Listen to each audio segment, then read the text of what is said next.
Stimulus update that just came out 20 minutes ago from the time of this recording today. And we're going to be talking about monthly reoccurring checks, Social Security, stimulus payments.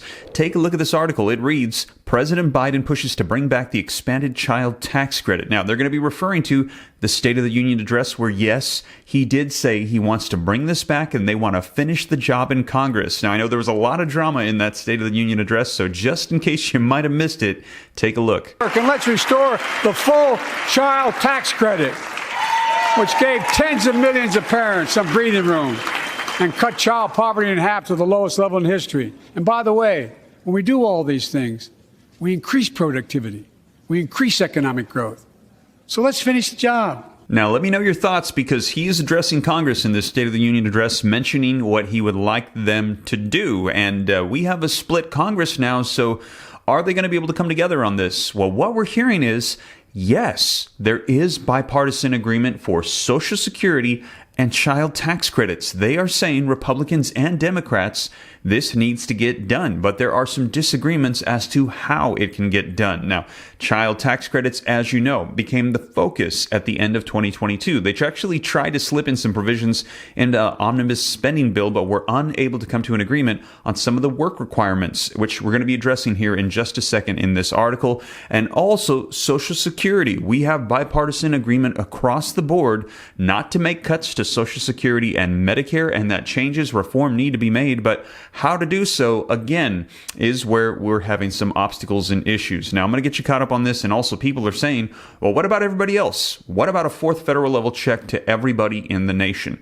Well, I'm going to get you caught up on the latest, and there's a lot unfolding in Congress right now, so let's go ahead and dive right in. Before we do me a quick favor. If you appreciate the updates, smash the like button. Just takes a second, helps me out a ton. Thank you so much. To stay up to date, to know what is going on, what's available for you and your family, hit the subscribe button, turn on the notification bell. All these articles are cited in the description. I'm going to get you caught up on the latest. And if you're interested, www.reliefroadmap.com, comprehensive list of all the checks for states, cities, and counties, all in one place that are available right now. But with that being said, let's dive into this article. All right, so first let's take a look at this article that came out yesterday that's pretty much going to sum it up for you, and that is that parents will see some changes to the child tax credits this tax season. It says parents, they can expect to see less money in child tax credits this year. Instead, the tax law is going back to the way it was before the pandemic.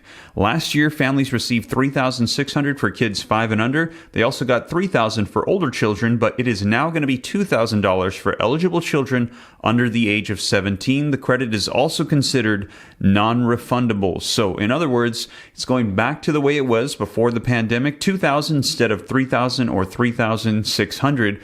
President Biden is saying we need to change that. We need to have the expanded child tax credit, as you can see right here. Now, this article says that President Joe Biden is big on pocketbook issues, or he says dinner table conversations. These are the financial concerns that hinder financial success for everyday families. For example, Biden is concerned about the amount of money Americans pay into junk fees each year. Another is how many children fell back into poverty when Congress refused to extend the expanded child tax credit at the end of 2021. To that end, the president is urging members of Congress to reinstate the expanded child tax credit. So here's the rationale. While political pundits focused on the president's suggestion that the U.S. raise taxes on billionaires, there was another, less discussed, issue raised in the State of the Union address, and it involved the expanded child tax credits. And by far, it did not get the attention as some of the other things, especially Social Security, which is in the forefront right now. Most financial policies take years to bear fruit, but within weeks of the first expanded child tax credit checks hitting bank accounts, child poverty fell dramatically. Families in the midst of the pandemic could take a break from worrying about where they were going to get their next meal. Further, despite concerns from the conservatives in Congress, researchers found no evidence that the expanded child tax credit payments discouraged work among parents. When Congress failed to carry the expanded child tax credit into 2022, millions of children fell back below the poverty line almost immediately.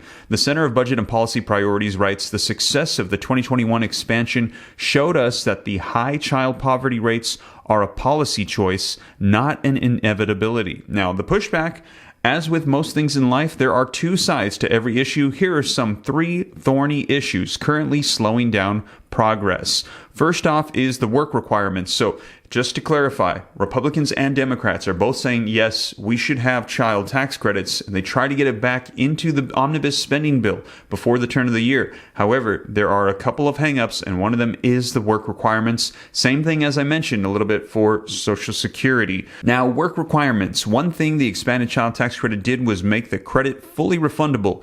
Even if a parent could not or did not work, their child was covered under the expanded child tax credit. One of the major sticking points with the expanded child tax credit is that many Republicans believe there must be a work requirement attached. If a parent can't or will not work, their children should not have the benefit of the child tax credit. Most Democrats say that the credit should become fully refundable so money finds its way to the nation's poorest children, whether their parents hold a job or not. Let me know your thoughts.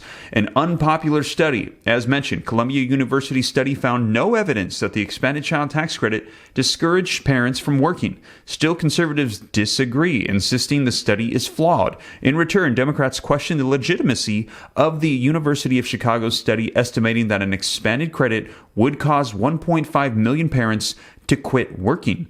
Instead, they point to studies from the National Bureau of Economic Research and Rutgers University that disagree with the University of Chicago's findings. In other words, everyone has an expert witness. Trade-offs. In December, before the swearing in of the 118th Congress, it looked like there might be hope for the expanded child tax credit. As we had mentioned, they were trying to bring it back.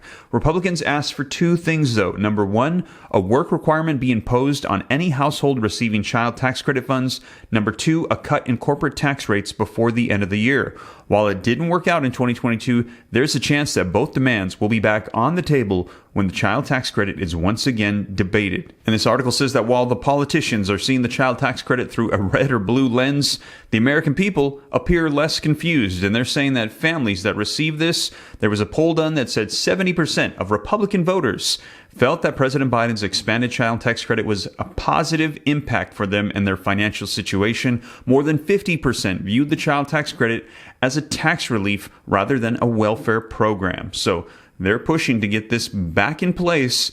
We're going to be seeing what unfolds here as this comes to the forefront. Now, fourth federal level stimulus checks for everybody in the nation, including those on SSI, SSDI, parents, everybody getting another check. As you guys know, I keep up to date on the Committee for a Responsible Federal Budget's COVID Money Tracker, which lets us know how much money is still available at Congress's disposal or the president's to help out throughout the course of the pandemic. And we still have legislative action money sitting there of $500 billion, which is literally enough to send out a fourth federal level stimulus check of $2,000. And you can see here, direct payments, if we drop this down, here are the amounts for the stimulus checks. You can see $411 billion for the third $1,400 stimulus check. So $500 billion roughly could put us close to a $2,000 check across the board. Now, will Congress do this at this present time? Unless the economic situation gets significantly worse when we enter into a recession, it doesn't seem very likely, but that is still a possibility with the way the economy is going. Also,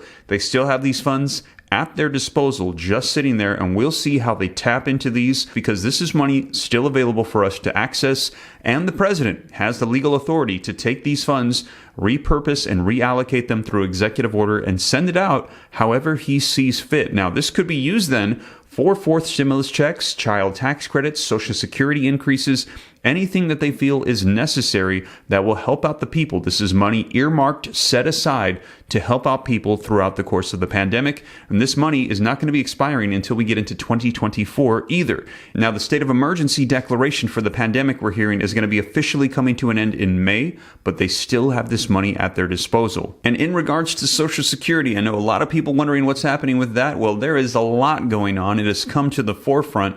We've got new pieces of legislation that have come up, a reintroduction of the Social Security Expansion Act. It is now the Social Security Expansion Act of 2023, which, yes, is proposing an enhancement across the board for Social Security recipients, SSI, SSDI, retirement, to get an extra $200 per month on top of any COLA increases. So everyone would get $2,400 a year. That is proposed by Bernie Sanders. It has just been released. And also, if you missed the latest on the scheduling for SSI and how payments are going to be distributed, you're going to get two in the month of March 2023. Check out this video next. I cover some updates on Social Security right here for you. for you. But that is the latest, and we will see what Congress does with all of these stimulus provisions. I'll let you know. I'll keep you up to date here on the channel. But with that being said, you guys, thank you so much for joining me. If you haven't already, don't forget, smash the like button, subscribe, check out the next video, and I'll catch you in the next one. Take care. God bless. This is Steve.